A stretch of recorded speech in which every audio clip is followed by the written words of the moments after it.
আসসালামু আলাইকুম রহমতুল্লাহ। সম্মানিত মুসলিম জনতা, আজকের বিষয় মিথ্যা মানুষকে জাহান্নামের দিকে নিয়ে যায় কিভাবে। এর উত্তর নবীজির হাদিসে রয়েছে। এই হাদিসটি আমাদের সন্তানদেরকে শোনাবো।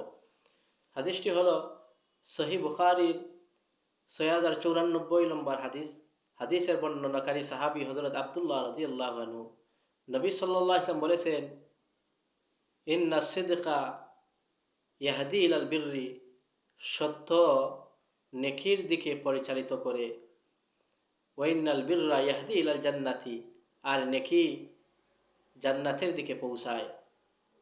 ওয়াইন্নার রাজুলা লা ইয়াসদুকু হাত্তা ইয়াকুনা সিদ্দিকান, আর মানুষ সত্যের উপর কায়েম থেকে অবিশেষে সিদ্দিকের দরজা লাভ করে। ওয়াইনাল কিযবা ফুজুরুন, ওয়াইনাল কিযবা ইয়াহদি ইলাল ফুজুরি, আর মিথ্যা মানুষকে পাপের দিকে নিয়ে যায়। ওয়াইনাল ফুজুরা ইয়াহদি ইলান নারি, আর পাপ তাকে জাহান্নামের দিকে নিয়ে যায়।